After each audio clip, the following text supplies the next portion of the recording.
What's going on, my Jack brother? Coach Scott here. In today's video, I'm hoping to get you to focus more on self-mastery rather than the best diet or workout plan.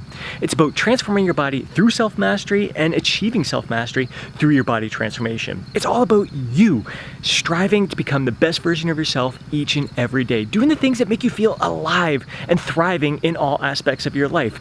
It's all about owning each moment throughout the day. We're gonna do this vlog style, so I'm gonna be sharing every meal that I eat, footage from my training, my overall active lifestyle. Let's get to it. Now, the number one question you need to ask yourself is what makes you feel alive? For me, the number one thing is sleep. When I get 8 to 8.5 hours of quality sleep, I feel energized, I feel focused, I'm way more productive, my mood is elevated. We're gonna get into more on sleep mastery coming up in a bit.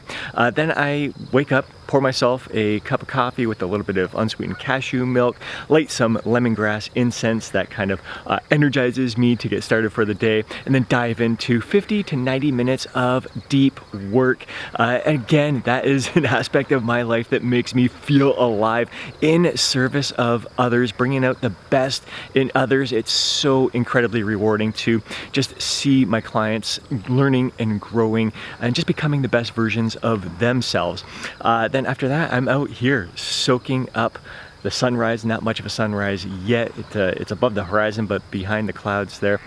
And it's really important for me to completely turn off during this time for like 15 minutes or so, just like soak this up, soak up my surroundings. Just this morning, there's like 4 blue heron here fishing on the beach next to me, my neighbor's property, an osprey dive bombing in the lake to catch a fish there. So just being connected with my surroundings, no phone, no distractions, just really soaking this up, truly turning off and recharging myself, calming myself, and just get amped up for the next stage in my day. Onto my morning breakfast shake: 1 cup of homemade kefir, 1 cup of unsweetened coconut milk, an assload of spinach, a banana, and a tablespoon of cacao powder. I am still in the middle of this 30-day no supplement challenge. A little weird still not having some whey protein powder in here. I gotta be honest, I'm looking forward to adding that back into my diet. I've been playing around with different recipes and still just can't quite find one that I really love. It's all right, but not quite the same as having whey protein powder in here. Now,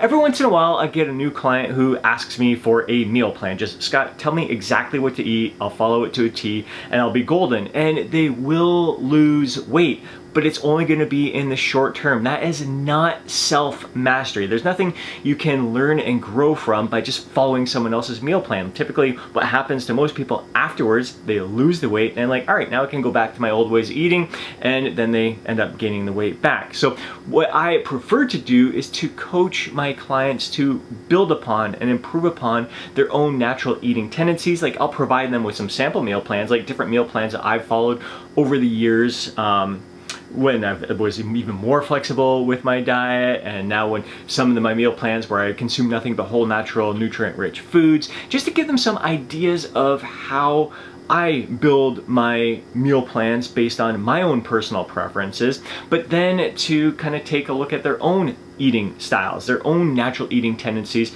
I like to have them logging their meals for a couple of weeks there, and then from there, the meals that they enjoy, creating a meal plan based on that and being flexible with that meal plan. And again, trying to make improvements over time. I'm constantly trying to improve my nutrition, and it all comes down to a heightened sense of awareness, really paying attention to the foods that nourish me, that energize me, provide me with the fuel to give the best of myself to all that I'm doing throughout the day, and the foods that can make me feel a little bit sluggish, as well as the portion sizes that suit me best. We're gonna get more into nutrition and self-mastery when it comes to your diet coming up in a moment.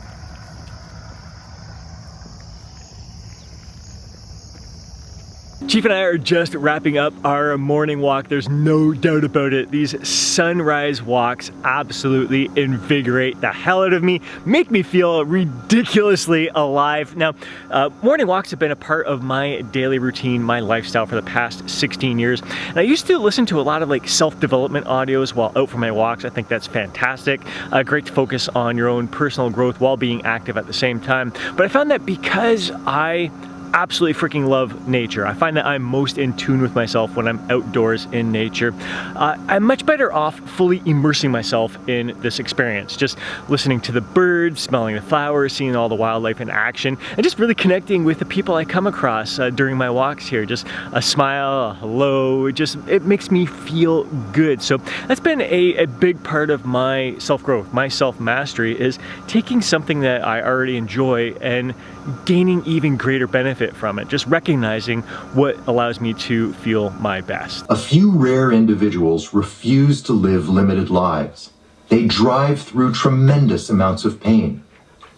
So I have completed my course material for this week's module in the Optimized Coach program, and I am diving into the audio book, The Tools by Phil Stutz and Barry Michaels. I am always learning and growing. I'm applying the strategies that I learned, keeping what suits me best and discarding what doesn't, sharing it with you guys, sharing my experiences with you here on the YouTube channel, and teaching it to my clients to see what strategies work best for them. The key is to live what you're learning and teach it to others. So even if you're not a coach yourself, you're learning, you're growing, it's really important to take what you are learning, to live it, and to share it with others. You can share it with friends, share it with family members, just talk about it. The more you are talking about it, teaching to others, it may have a positive impact on them, but it's also going to help the information that you learned sink in even more. All right, I'm going to finish shaving, hop in the shower, and then get on to my pre-workout meal. On to meal number 2, I've got 260 grams of 2% cherry Greek yogurt, along with 140 grams of frozen mixed berries.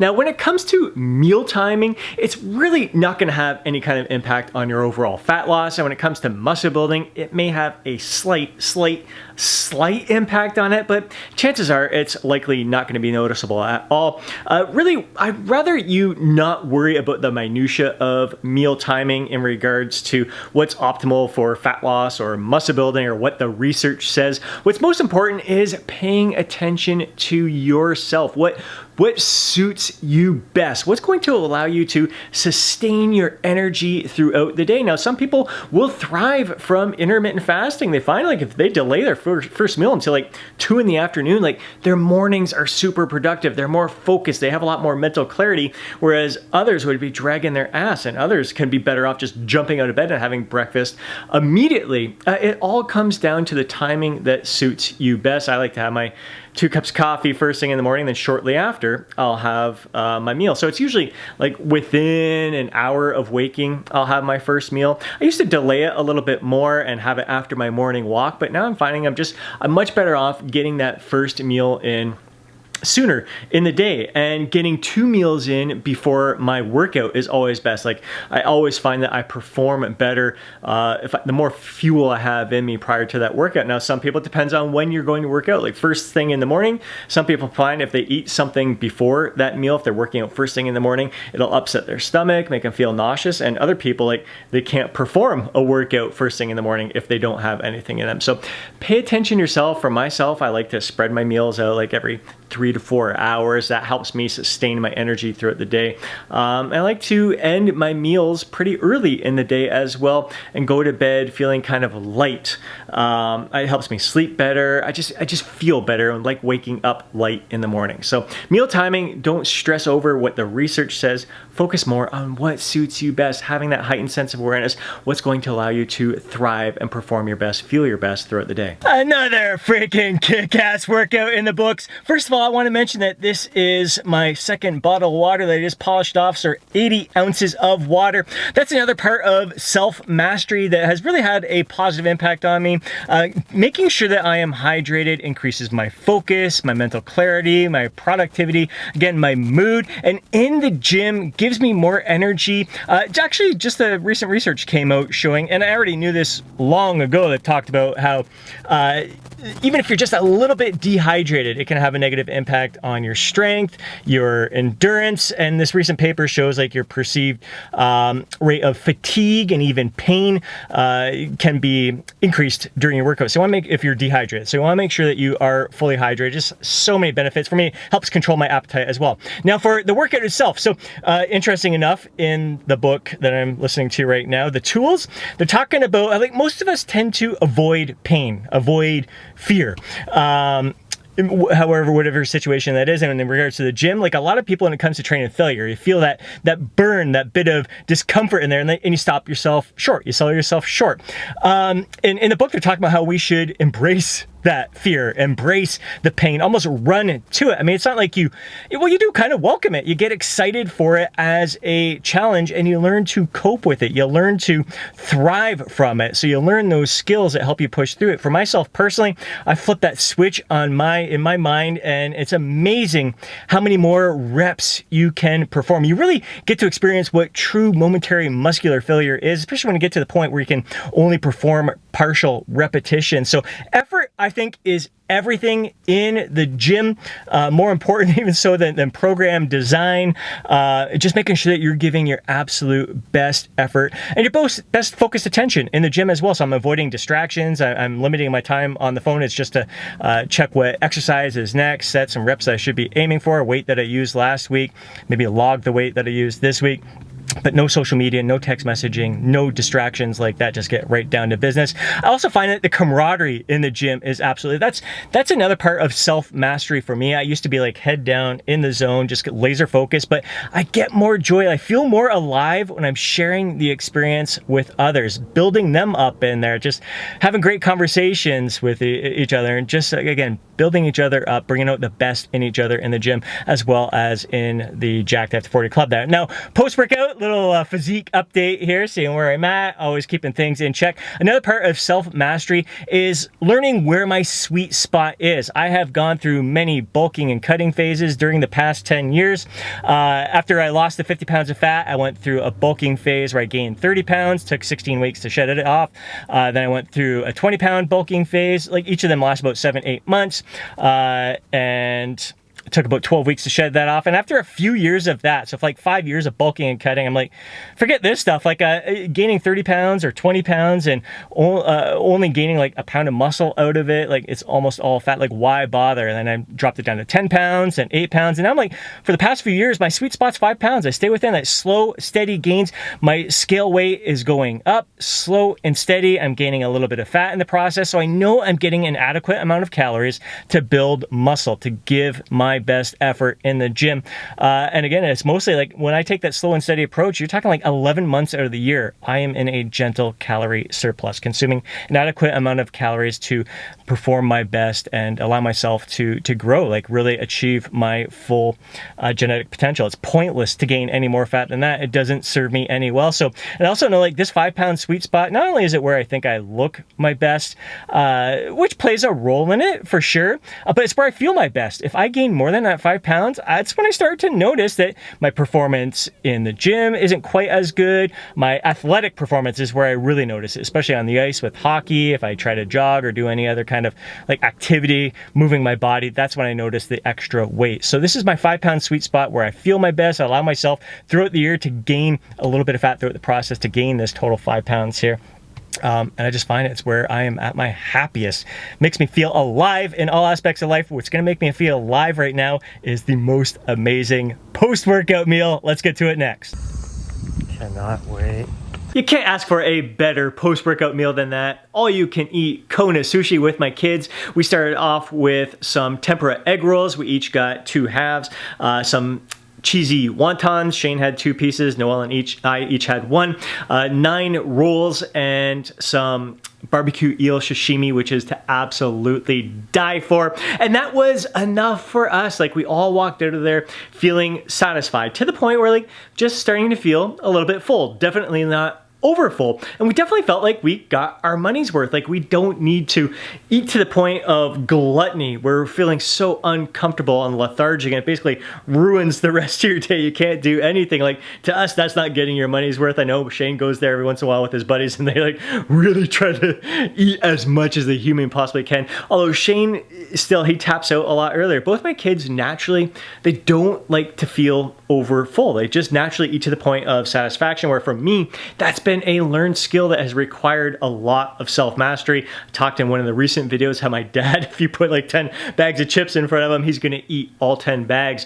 I would be the same way. It's really taken me some time and some practice to learn that I don't feel my best. I don't feel alive. I don't thrive when I overeat. So I've really learned to eat to that point of satisfaction, and I get more out of life, more enjoyment, honestly, out of the meal itself when I only eat to that point of satisfaction. So it takes practice. It's been years and years and years to get to this point. It really requires that heightened sense of awareness. And I do find like when I'm eating to that point of satisfaction and I know I'm not going to be overstuffing myself, I savor each and every bite even more so. I savor the company that I'm with. I just get much more joy out of the dining experience when I am just eating that point of satisfaction. I get to enjoy more little stuff throughout the day because I'm never overfilling myself. So definitely a lesson learned there, and so cute. Like the waitress asked if Shane and Noelle were twins. They have been getting that since they were little babies when we're pushing them around in the stroller. I remember like Shane would be 2 years old and Noelle was just a few months old. They winter time, they have their hats on. They looked so much alike. All their life they've always been asked if they were twins, but they are 22 months apart. So super cute. And now on for more adventures for the day. Got my work done for the day, and I was trying to decide, do I want to go for a bike ride, do some paddleboarding, or go for a walk in the woods? Chief and I decided, you know what? Let's go for a walk in the woods, and it was a fantastic decision. We haven't been to this conservation park in a few months. Absolutely love it here. Gorgeous evening. It is not about doing activities that burn the most calories or create the best afterburn effect. It is about doing what sets your soul on fire. Soaking up every second of this, and we're on our way home. We got a tuckered out Chiefy dog here. Just did 30 minutes of yoga. Now Chiefy dog and I are winding down our night, getting ready to watch a sunset here. And this brings me to my self-mastery sleep routine. So this is all a part of it. So the yoga really allows me to just calm myself down, focus on my breathing, just melting into the stretches, coming out here, just listening to the waves rolling up on my neighbor's beach here, listening to the birds, the crickets, the cicadas. All this stuff just calms my mind and I let go of my thoughts for the day, no distractions from social media or my phone or anything like that. Then I'll go into the house and listen into a meditation audio to really help me relax into the deep sleep and really aim for that 8.5 hours of quality sleep each and every night. That is how I thrive. Sun is hiding behind the clouds. Hopefully we'll see it set coming up soon.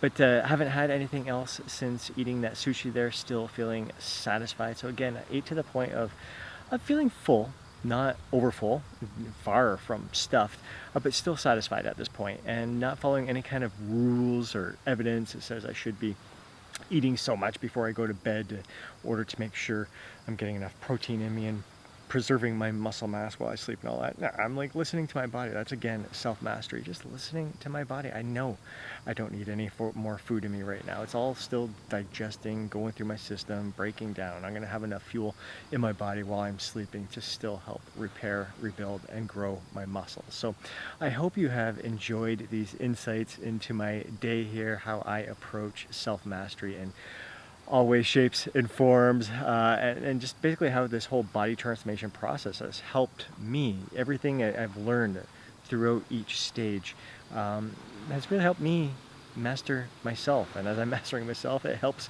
with the body transformation as well. The two go hand in hand. If you did enjoy today's video, I sure would appreciate it if you smash that thumbs up button. It'd make my day. If you want to see more videos like this, be sure to subscribe to the channel and hit that alert button so you're notified each time I upload a video. If you know a fellow bro who would benefit from watching today's video, please do me a favor and share it with them. More than anything, I'd love to hear from you down in the comments section below. Share your thoughts, share your insights, share your feedback, and your own personal experiences. And before you go, don't forget to download your free guide, Lose Fat, Get Jacked. Have yourself an amazing day. Catch you next video.